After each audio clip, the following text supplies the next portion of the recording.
여러분, 잠언, 전도서, 아가서, 이것을 솔로몬의 3부작이라고 그래요. 그래서 오늘 1절에 말씀한 대로 다윗의 아들 솔로몬의 지은 이 전도서라는 말씀을 하고 있는데, 유대 전승에 의하면 아가서는 청년기에 기록을 했고, 잠언서는 중년기에, 그리고 전도서는 노년기에 기록을 했다는 말이 있습니다. 저기 전도서는 해 아래에 있는 모든 것들이 허사라고 하는 것을 노년기에 있는 왕이 자서전적으로 기록한 말씀이 전도서입니다.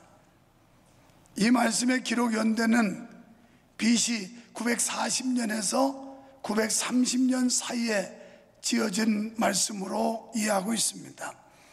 그렇다면 그때는 솔로몬의 명성과 왕국이 쇠퇴할 무렵이에요. 향락에 도취하고 우상이 만연하고, 그래서 국력이 쇠하게 되고 솔로몬의 영광이 점점 시들어가는 이때에 기록한 말씀으로, 그는 이렇게 화려하고 아름다운 인생을 낭비한 자로서 반성과 그리고 뉘우침의 심정으로 이 글을 적게 된 것입니다.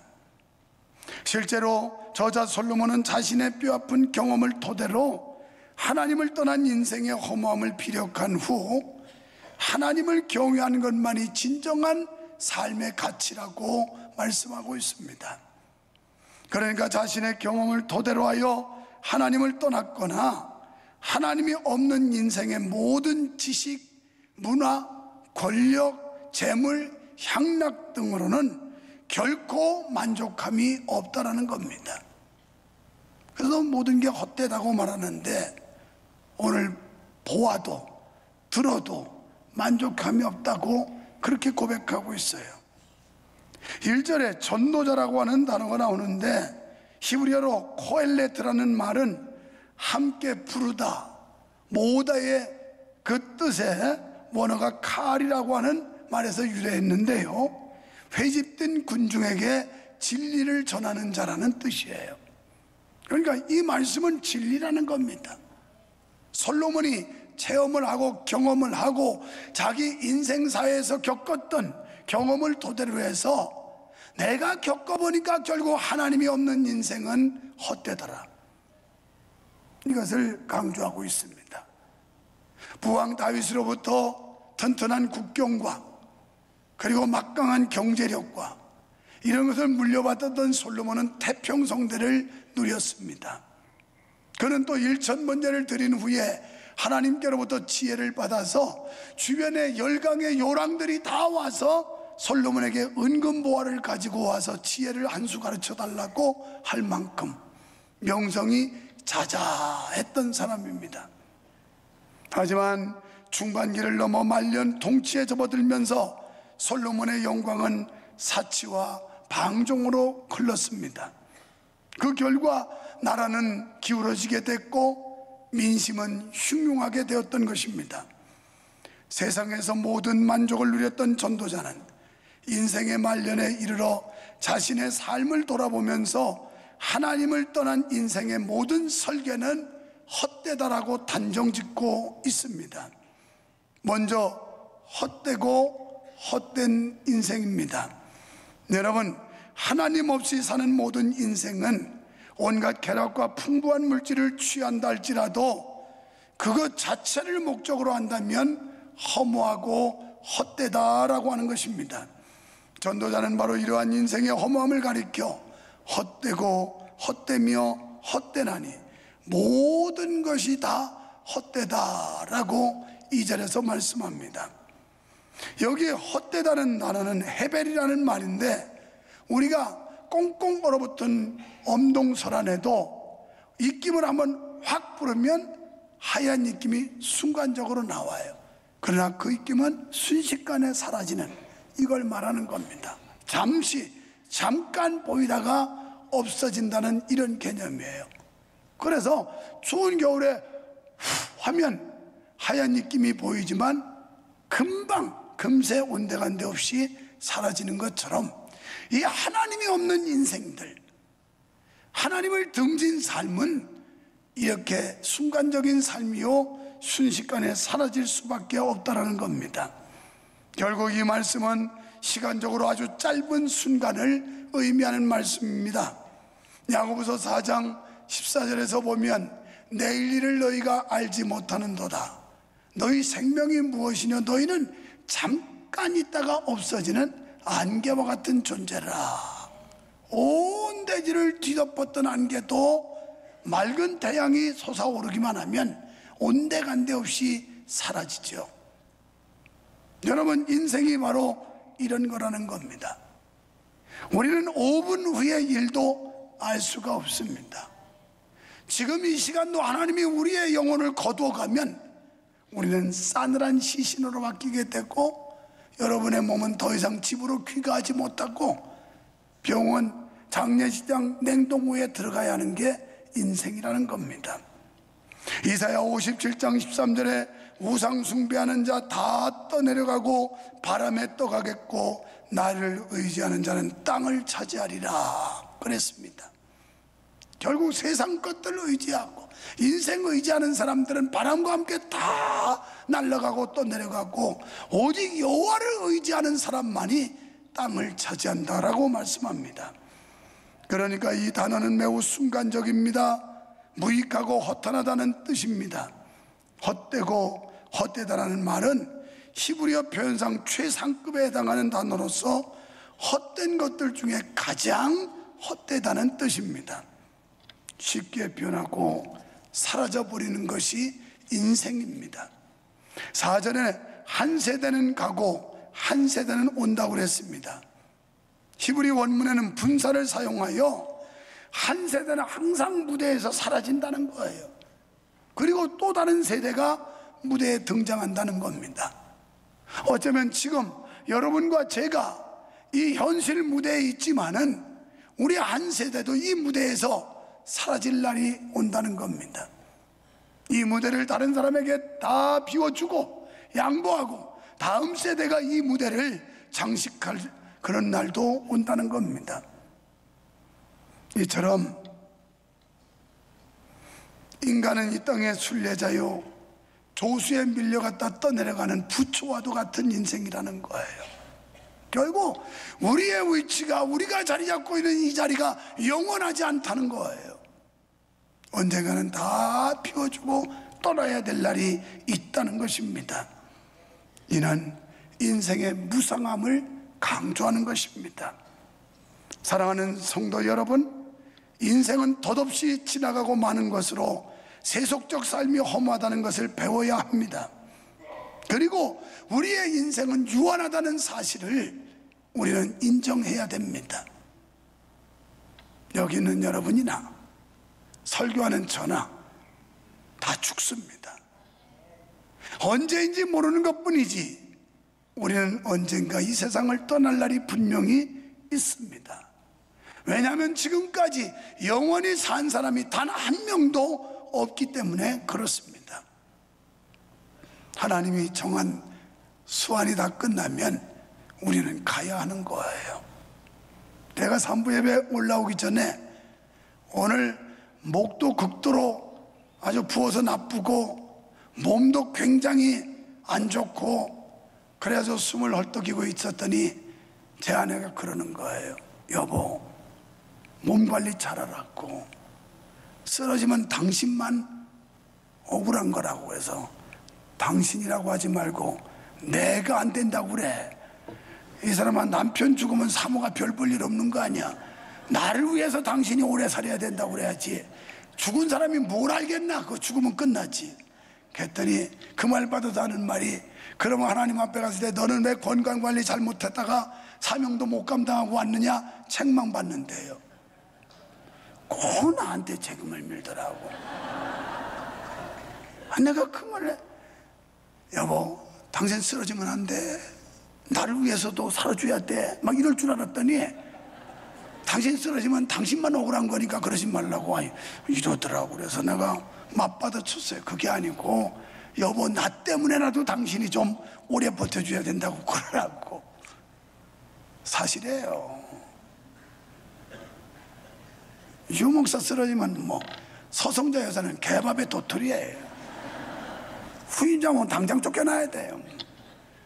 아이고 사모님 부담스럽다고 거치거리니까 나타나지 말라고. 이런 교회가 얼마나 많은지 몰라요. 아주 아이고 사람들이 냉정하고 매정하고 아주 박절하고, 우리 교회 사람들은 아닌 것 같은데 누가 알아, 나중에 봐야 알지. 그런 교회들 한두 교회를 본 게 아니에요. 그러나 우리는 언젠가 죽게 돼 있어요. 언제 죽느냐의 차이지. 여러분도 죽고 나도 죽어요. 여기 영원히 살 사람 아무도 없어요. 그렇지 않다고 생각하는 분은 착각에 불과한 거예요. 목사님 아무리 그렇게 설교해도 난 안 죽어요. 착각에 불과한 거예요. 하기야 뭐 착각은 자유고 착각은 커트라인도 없다니까 마음대로 생각하십시오만은 진리의 말씀을 들으시기 바랍니다. 솔로몬은 최고의 선을 추구하며 지식을 갖추고 재물을 많이 모았고 향락을 누려보았으나 모든 것이 헛되더라. 다음 주일날 상구할 2장에 가서 보면 솔로몬이 이렇게 외쳐요. 너희 중에 부귀의 영화를 누린 게 나보다 더 승한 사람 누구 있냐, 나와봐라. 이 세상 천지에 나만큼 호화롭게 나만큼 연락하며 행복하게 인생을 엔조이한 사람 누가 있느냐. 그런데 헛되더라. 이게 결론이에요. 내가 할 거 다 해봤지만 세상 건 결국 허무하더라. 특히 군왕이나 재벌가나 위대한 종교 지도자도 다 죽는다는 사실을 깨닫고 헛되다는 사실을 느꼈던 것입니다. 여러분, 인생은 태어나면서부터 고생입니다. 그래서 인생을 고해라고 그래요. 우리는 어머니 뱃속에서 나오는 순간부터 고생의 바다에 던져진 사람들이에요.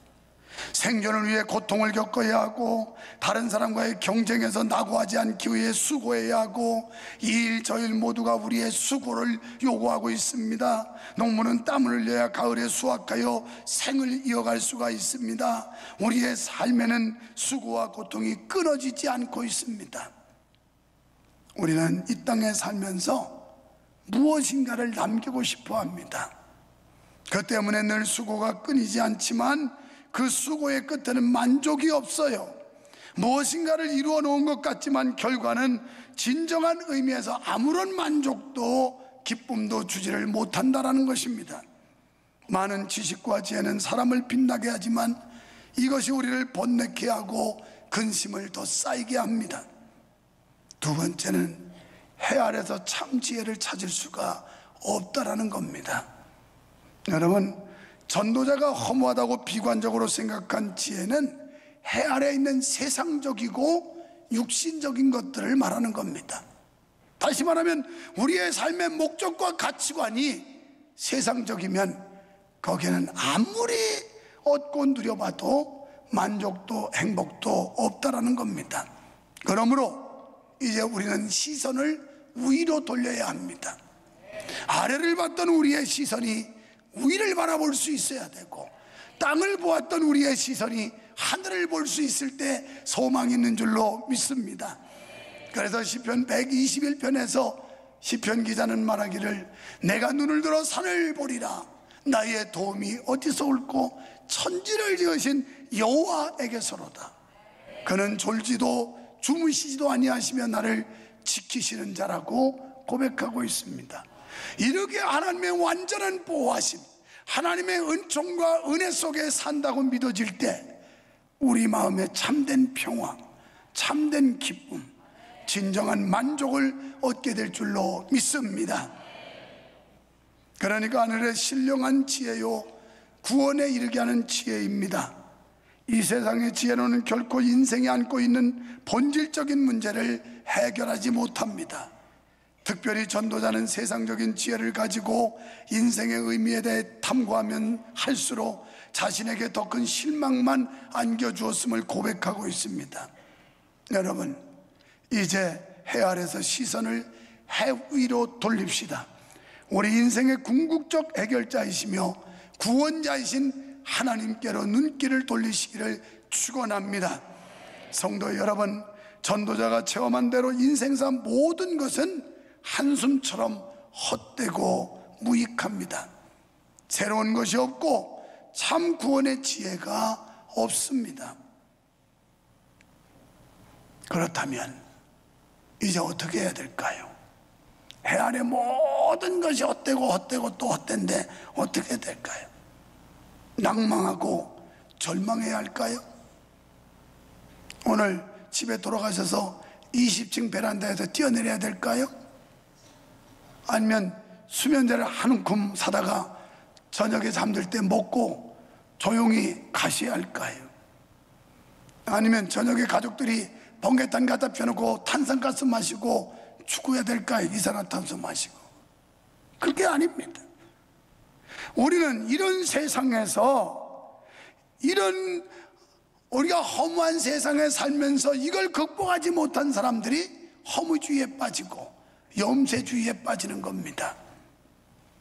우리 기독교인들은 그래서는 안 됩니다. 성도들은 절대 그럴 수 없습니다. 해 아래서 헤매고 방황할 것이 아니라 해 위를 바라보아야 합니다. 해 위는 하나님께서는 인생들이 그토록 찾아 헤매던 새로운 것, 참 지혜를 주실 줄 믿습니다. 하나님의 지혜의 실체인 그리스도야말로 새롭고도 참 지혜인 줄로 믿어지시기를 축원합니다. 고린도후서 5장 17절에 보면 누구든지 그리스도 안에 있으면 새로운 피조물이라. 이전 것은 지나갔으니 보라 새 것이 되었도다. 오늘 그리스도가 내 마음속에 있으면, 그리스도가 여러분 마음속에 있으면 이 사람은 새로운 피조물이 돼서 이전에 세상 연락하고 세상의 부귀 영화, 세상의 출세 등의 모든 삶의 목적을 걸었던 인생이 이제는 하나님의 거룩한 영광과 하나님이 주시는 참된 지혜 안에서 만족함을 얻게 되는 것입니다. 우리가 그런 노래도 부르지 않습니까? 사람을 보며 세상을 볼 때 만족함이 없었다. 그러나 나의 하나님 그분을 볼 때 거기에 만족감이 있었고, 동남풍이 불던 서북풍이 불던 상관없다. 내 인생의 환란에 풍파가 몰아치고 질병의 고통이 억압을 하고 가난의 압박이 고통을 준다 할지라도, 그러나 나의 하나님 그분을 섬기는 사람들, 그 안에 예수 그리스도 하나님의 지혜로 꽉 찬 사람들은 그것까지도 극복할 수 있고 만회할 수 있고 감사하게 되는 줄로 믿습니다. 이게 믿음의 위력이에요. 이게 신앙의 힘이에요. 그리스도 안에서 인생은 구원과 영생의 참 지혜를 발견할 수 있게 되기 때문입니다. 그렇습니다. 해부에 하나님께로부터 임한 예수 그리스도야말로 인생의 근원적인 허문감을 깨뜨리고 참 소망의 빛을 제공해 주시는 줄로 믿습니다. 아모스 선지자는 5장 4절에서 너희는 나를 찾으라 그리하면 살리라. 우리가 살 길은 세상의 재물도 아니에요. 세상의 명예와 권력도 아니에요. 세상의 아름다움도 아니에요. 여호와를 찾아야 삽니다. 여호와, 그분에게 생명이 있습니다. 그분에게 참 자유가 있습니다. 그분에게 소망이 있습니다. 그래서 요한복음 11장 25절에 나는 부활이요 생명이니 나로 말미암지 않고는 아버지께로 올 자도 없고 나를 믿는 자는 죽어도 살고 무릇 살아서 믿는 자는 영원히 죽지 않는다. 이 부활의 소망 가지시기를 축원합니다. 부활의 생명을 소유하시기를 축원합니다. 이것은 가난도 이길 수 있어요. 환난도 이길 수 있어요. 질병도 이길 수 있어요. 어떤 난관, 시련, 풍파도 우리는 헤치고 나갈 수 있는 겁니다. 왜요? 부활의 생명이기 때문에. 사망 권세 이기고 무덤을 박차고 부활하신 예수 그리스도, 그분의 참 생명은 우리에게 영원한 소망을 안겨주시는 줄 믿습니다. 골로새서 3장 1절에 그리스도와 함께 다시 살리심을 받았다면 위의 것 찾으래요. 진정 우리 속에 그리스도가 있고 하나님의 지혜로 찬 사람은 땅의 것 때문에 헤매고 땅의 것 때문에 슬퍼하고 땅의 것 때문에 낙담하지 않아요. 그것을 뛰어넘어서 하나님이 주시는 영원한 소망을 보고 이 땅의 것들을 극복하게 되는 것입니다. 우리를 찾아야 됩니다. 이제는 가치관이 바뀌어야 합니다. 우리의 시선이 바뀌어야 됩니다. 이 땅을 보던 우리의 시선이 하늘을 볼 수 있어야 됩니다. 지상의 것으로 만족했던 우리가 천상의 것으로 만족할 수 있게 되기를 축원합니다. 성도 여러분, 짧은 인생 최선을 다해 삽시다. 주어진 삶에 최선을 다하고 정도를 걸으며 진리 되신 예수님과 함께하는 삶에는 평강과 기쁨과 소망이 있을 줄 믿습니다.